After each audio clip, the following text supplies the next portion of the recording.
And I wished upon the stars when suddenly I heard you sing. My harmonies are broken, it's like I lost my wings. My heart is only playing on a single string. Just like that we are here. It's very noisy because obviously we are renovating the farm. It's been in dire need of it. 26 years since I lived here. Things have changed a lot, although to be totally honest, when I was here nothing was ever overly modern. We do have about 25 cows to do, and it's going to be a little bit fiddly to get them in. So because we're renovating the farm, the setup isn't fantastic, so we're going to have to try to kind of cowboy things together to get them into the back of the race. And beef cows are notoriously hard work because they're not worked with all that often. So basically we're trying to create a U kind of sequence. We'll run the cows down one side of this, we'll follow it right round and hopefully straight back up the race. That's the idea anyway. Should work.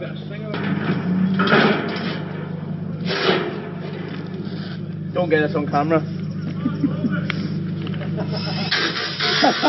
Try to get a little gate so that I can put behind them so they feel like that's the only place they can go. Spending an extra 5 or 10 minutes setting up can be tedious, but it is worth its weight in gold if it makes the job run more smoothly, which I always think it does. Right, cool. 24 of them to do. It shouldn't be too bad. Okay, so Kevin is going to attempt to get these up the race. I actually think it'll work really well, not just make do, I think it'll actually work well. But we'll see. So a lot of these cows are out. They live a really naturalistic lifestyle here on the knock. As you saw from the drone footage, it's a kind of wild and windswept place. But because the ground's so soft, they don't wear their feet down, which is why we need to routine trim them to cut back that overgrowth. Take this cow for instance. Not much wrong with it, but you can see this outer claw is definitely overgrown, and that has caused a little bit of a problem here in the heel. Meaning if we don't intervene right now, it will become a serious issue.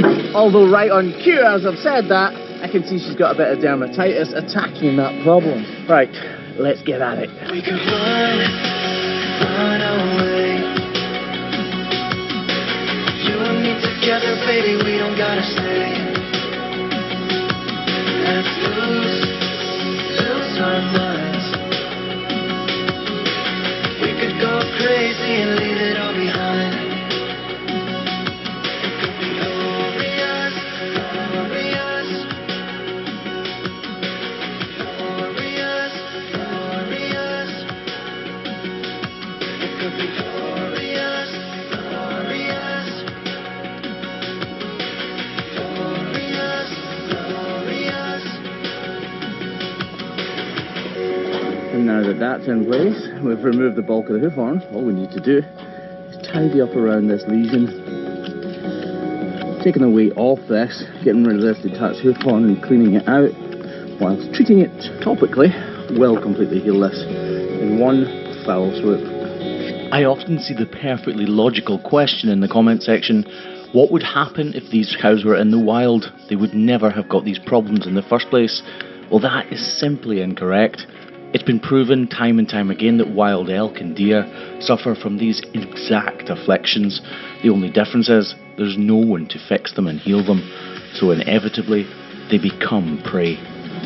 Lovely. Next fruit.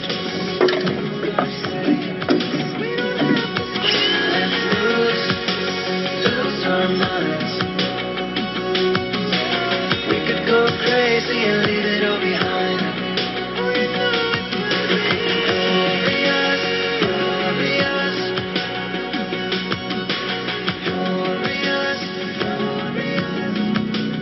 Most of these cows' feet will just be like this. Just a bit of routine work to make sure they don't go lame. Lovely. And just like that, this cow will live to fight another day, and it's on to cow number 2 and the rest of these patiently waiting beautiful beef cows. That's a topper. Those stones as well.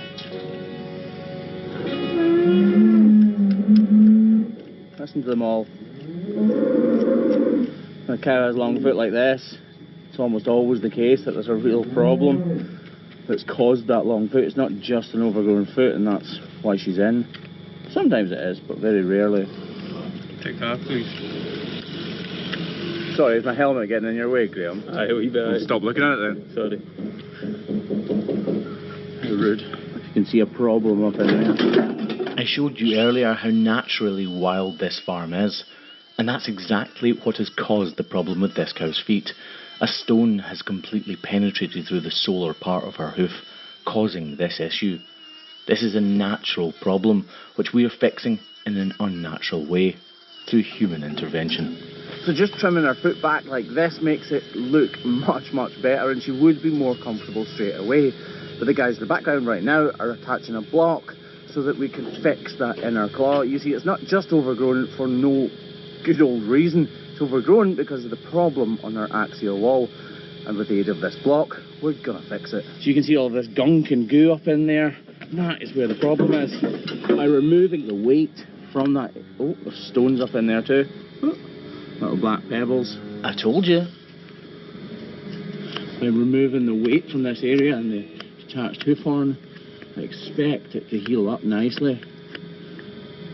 But it is a particularly nasty place to get any sort of problem.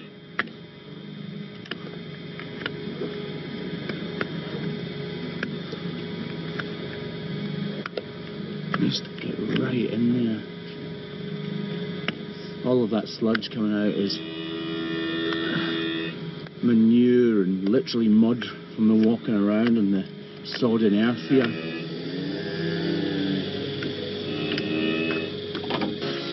We'll just spray this down with iodine and leave her to it. We don't want to put bandages on here if we can help it.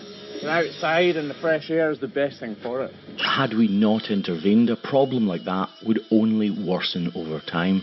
But bringing her in prematurely, too soon, upsetting the balance and taking her away from her calf constantly to check their feet would also be slightly detrimental to her. Back to the routine stuff.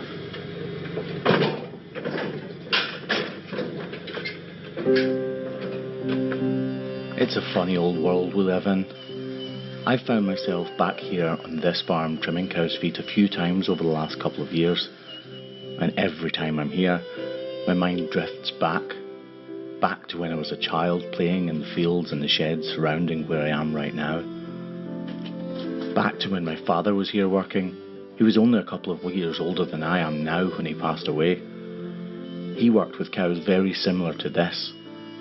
So I find it strange that although I thought I was going to grow up and take this farm over when I was older, the story completely changed. But yet I still find myself back here in amongst these really familiar sheds that were in my family for so long. I genuinely wonder what my father would have thought of me now. Hoof trimming has given me and my family an incredible life, and I'm incredibly grateful and thankful for that. But I often wonder what would have happened if my father hadn't passed away, if everything hadn't gone to complete and utter ruin. Would I be farming this farm? Would I have made a go of it? Would we still have the pedigree, Charlie, beautiful white cattle that we had then? I guess we'll never know. But as I've grown older, it's something that crosses my mind more and more every day. You see, cows like to follow each other, and they'll also follow railings. So if you make the entrance at the end of the railing in a circle, then they will follow that right round and hopefully go up there, which is why I was fairly confident this setup would work. It's quite a sore foot. Some deep cracks. That's a white line crack, and look, when I trim this away, watch, the amount that'll come away will be substantial. You're okay, lass. You're okay. Absolutely compacted with dirt. This is soil though, earth. It's not poop. These cows are outside on the fields here, so any little problem gets filled up with dirt. A lot of people say, oh, cows get these problems because they're standing in their own manure all the time. Well, it can be a factor, but more often than not, you would get the problems anyway, even in the wild. Lovely. Wait, what are you scared of, Graham? Tsunami. Why are you scared? You never can. What? You never can. It could happen. You only pick the inch. We'd be alright here, like... The cliffs only there. Cliffs are 200 feet high. They can climb the hill. They can... Oh, tsunamis climb, do they? They can get up. The sea swells They up. climb as they generate power Aye, and that's force, right. and then they climb up. You know what I mean? Not actually climb the hill. They don't climb up, they crash over, and then they dissipate. No, but they dissipate afterwards. It's like the sea swells up, doesn't it? It comes over. Well, something swells up, but it's not the sea. There's a lot of places going before you. Yeah, there's other places have to worry before us. It may not be like, oh, well, all of them worry about it, I'm American, Ken Graham would suffer at home before we would suffer. Aye, would I? No, I wouldn't. Why not? Because I've got a jet ski. But Ride in the wave. Ah, you ride the wave, is it? Never do that again. come on. They say never work with children or animals, and this next little fella is pretty much both, so he was always going to cause us issues. No. Come on. Situations like this can turn serious very quickly. That didn't go very well. The last thing I want this little guy to do is get his front legs through that gate and risk breaking them, so I need to get it open as quickly as I can.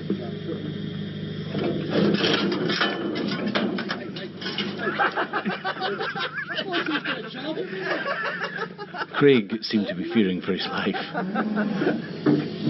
That's the only trouble when you put cattle that are too small for the race up the race. These calves are spring calves and they're still running with their mum. Craig was a little bit scared. What do you think you'd do some damage, like? Although I've shown you a few problems so far at this farm, the vast majority of these cows' feet are perfectly fine. They just need a little remodel and shape up to ensure that no problems arise going forward. Take this cow for example.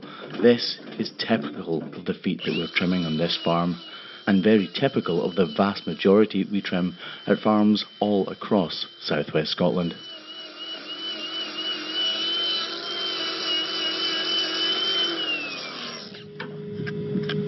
Cracks like the one you've just seen me remove are exactly what lead to the cow we saw earlier on. These cracks allow small stones and pieces of grit into them, which then exacerbate the problem, creating a real pinch point for the cow.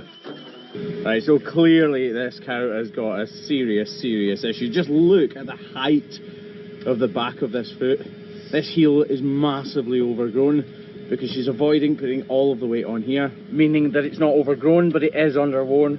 So I need to reduce the height of this because it's actually completely worn away on the inside here, because this part of the hoof horn is nice and soft and flakes away.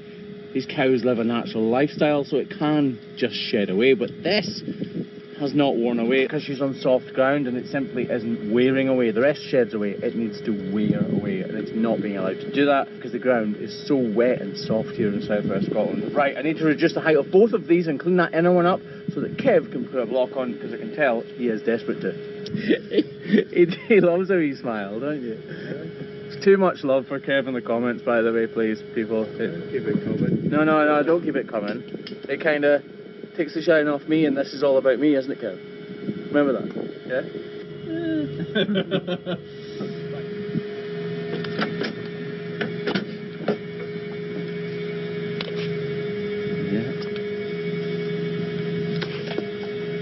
Layer upon layer of muck. As you can see, it's earth, soil, sod. So we're reducing the size of this outer claw while we've got the ground in our hand. But the primary goal right now is to prepare this inner claw ready for Kev to apply this block so expertly. Right, now that he's done that, i.e. you got the block in place, we can continue. Look at the amount of muck in there, that's unreal, isn't it? These cavities just fill up, obviously, just because of the nature of the beast, meaning the land, not the cow.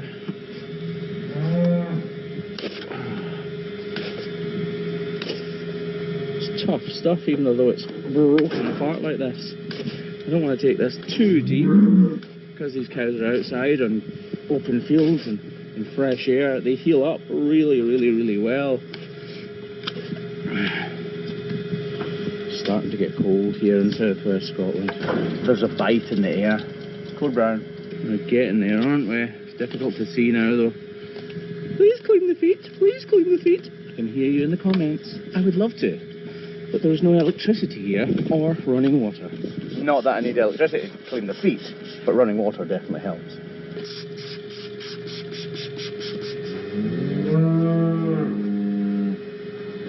Just look at that in there. It's cavern, as you can see all the different parts of hoof horn that are being eaten into. I find it fascinating, to be honest. Just going to get the hook of our knife and try to peel away these outer edges. Just flick them away without insulting that. Quiet in the background, please. Without insulting that corium. That's the corium you can see sticking out right there. Which, by the way, for clarity, should not be sticking out right there. This bit here just needs snipped away and we'll give it a clean up. It's looking pretty good, actually. Quite chuffed with this. Chuffed is a funny word, isn't it? Does anybody know what a chuff is? I know what a chuff is. Okay, you're going to ask me there and I don't know. No, you don't know. No. A chuff is a small black bird that looks a little bit like a crow, but has a red tinge on its beak and red feet. I know that because there are chuffs on this farm and they're incredibly rare. This is trimmed out really well. I'm actually really happy with this. Iodine is going to dry out all of this. It's going to dehydrate these soft areas of tissue, Form a protective barrier and allow the lesion to heal underneath. Actually, pretty quickly.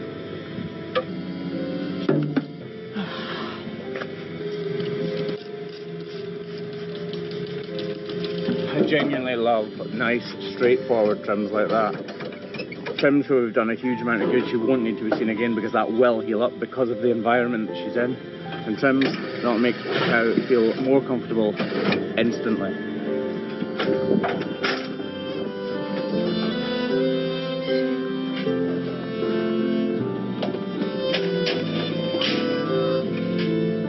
And with that done, that is us finished here at my old farm for the day. Thank you very much for watching this episode of the Hoof GP. See you later, folks.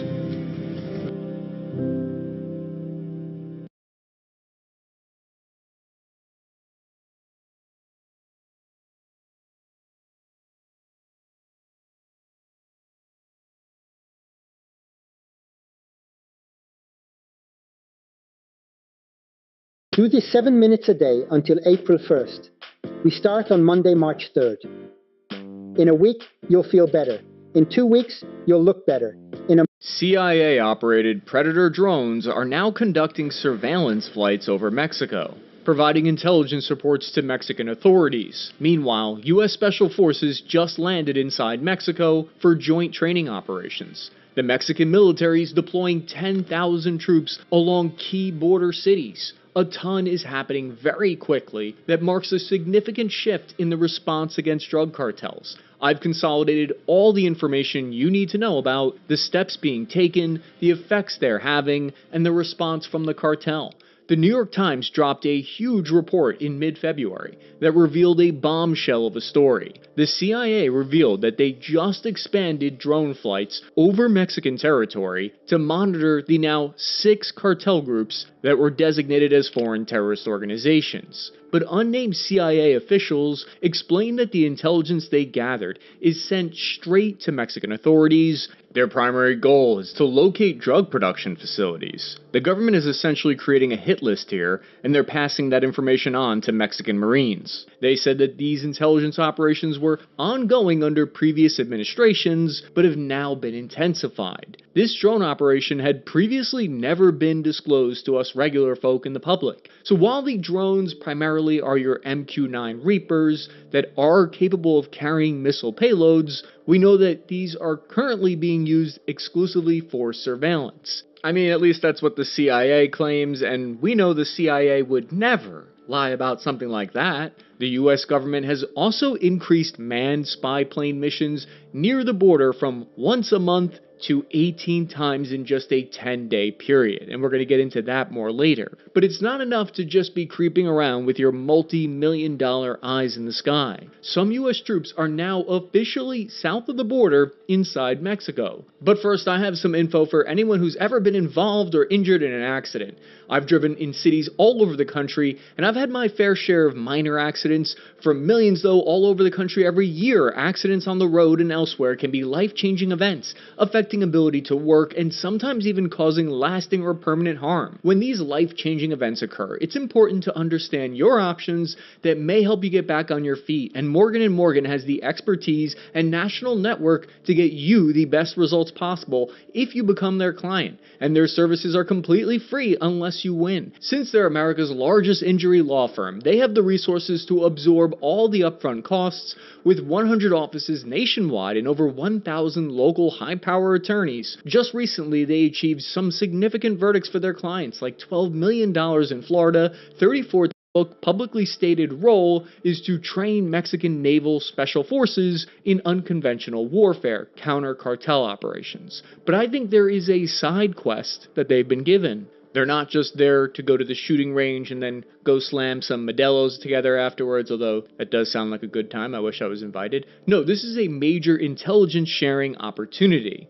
This is how human intelligence is passed along, because you can't always share information on cartel operations comfortably through your chain of command, especially if your captain's a goober and you don't trust him. These training missions are a two-way road. They're also there to discuss ways to limit the flow of American weapons trafficked into Mexico. 250,000 weapons are smuggled from the U.S. into Mexico annually, which means 70% of Mexico's weapons crimes are traced back to U.S. weapons. A major change happened here as well, because after talks between the two leaders of the nations, for the first time, the U.S. government will now work jointly with Mexico to help prevent the entry of these guns. Man, sometimes I feel like this is a codependent relationship we're looking at here. Mexico has the drugs, America's got the guns. It's a geopolitical match made in heaven. To me, this deployment of U.S. Special Forces indicates there's some level of cooperation still ongoing between the two nations. Yes, it's true that these kind of joint training missions between U.S. Special Forces and Mexican Special Forces are relatively routine, but what I think is different here is that the media has announced these very publicly, and there's been official Special Forces press releases. It looks like the CIA purposely chose to reveal this information about the drone flights instead of it being a leak. My personal assessment is that I think this whole article reads like we're not the target audience for this information. It reads to me like it's meant to be read by cartel leadership. The United States and Mexico appear to be applying some PR pressure. They want the cartel to know that they're watching. It's like the U.S. is saying, we see you, we know where you sleep, and you really should change your dirty sheets. We're seeing the opening stages of some kind of media campaign designed to publicly show the cartel that moves are being made against them, because the cartel closely monitors this information space. So far, over 2,500 Mexican troops were sent by Mexico's president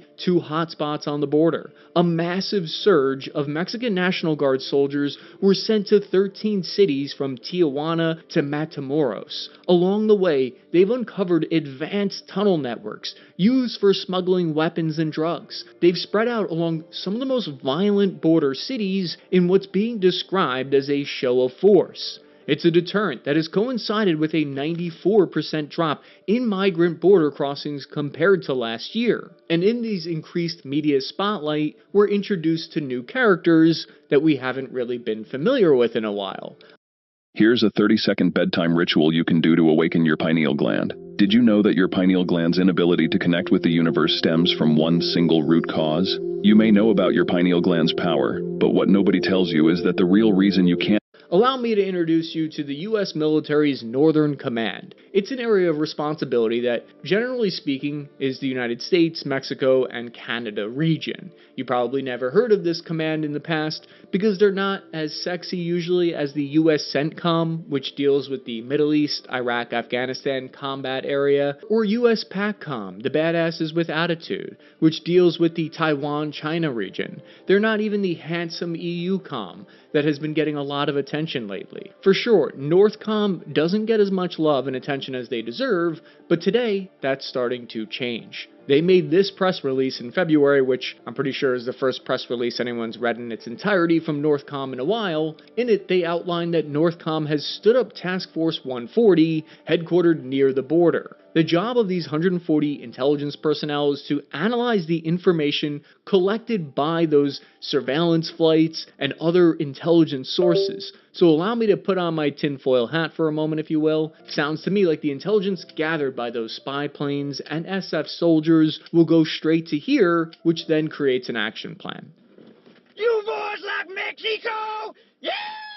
So I'd like you to meet General Gregory Gilliard. He's the man in charge of Northern Command, and a lot is revealed by looking at him. He said to the Senate last week that they're providing intelligence that gets after the cartel networks that drive the production and distribution of fentanyl and pushes it across the border, end quote. If you look at who's been in charge of Northcom going all the way back to its creation in 2002, it's almost always an Air Force or a Navy general. Why is that? General Gilliard, for example, has a background as a senior air battle manager. He's got more than 1,300 hours flying in an RC-135 surveillance aircraft. So that's airborne ISR is what gets this dude up in the morning. Part of the reason for this is I think this is a region that is considered mainly about air surveillance, missiles, and covert operations. That's why you see so many Air Force and Navy generals in charge of this area throughout history. It's not likely going to involve a ground war.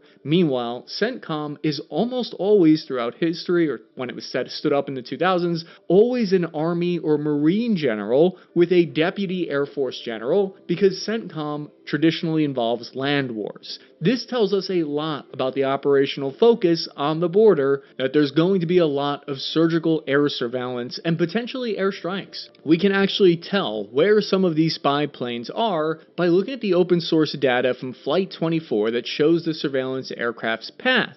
These planes are equipped with powerful radar systems and cameras that basically zoom in to see your nostril hair from sky. Not sure why you'd want to do that, but you could. When you hear that these have signals intelligence sensors, what that means is they can intercept phone communications and eavesdrop on the cartel. If the cartel is the kind of cabrones to communicate using emojis, then we'll know about it. These flights come packed with 30 linguists on board, intelligence specialists, and even code breakers. The RC-135 is like an intelligence vacuum. It sucks up all communications in the region like a hungry hippo. But maybe due to legality, they've been careful to stay behind the 12 nautical miles from the Mexican coastline, basically sticking to designated international waters and keeping their transponders on, although there may be flights that didn't have their transponder on that we don't know about. What is most unusual about these flights is that the United States is now deploying the old-fashioned U-2 spy plane, which are now taking part in these missions. This is a blast from the past, from the 1950s Cold War era.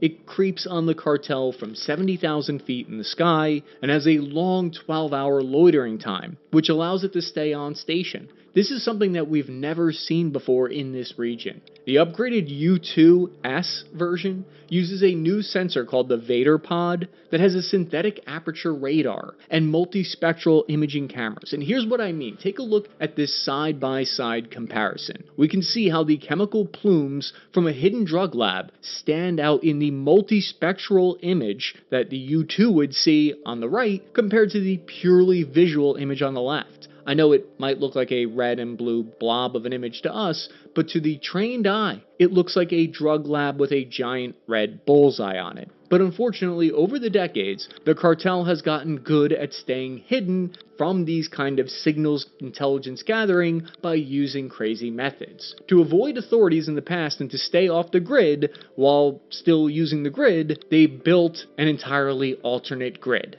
That's right, the drug cartels built their own cell phone networks, like some kind of bizarro Mint Mobile for sicarios. Their network runs across almost all of northern Mexico. This was first pioneered by the Los Zetas cartel, which themselves were founded by a group of former Mexican Special Forces soldiers who were themselves trained by U.S. Special Forces. The Zetas built this network starting sometime around 2009 after a few of their kingpins had been captured using their cell data. The Taliban and insurgents in Iraq couldn't even whip something up like this alternative grid. Even the way they did this was brutal. Los Zetas kidnapped engineers and technicians from local phone companies and forced them to develop a parallel mobile phone network. It's called gun-to-the-head diplomacy. Then these cartels expanded the enterprise into a business all its own by installing their own parasite antennas on existing commercial cell towers and threatened the technicians that service the towers to look the other way and to not report the new hardware. These pirate Wi-Fi narco antennas are all over the place. All you gotta do is extort the local population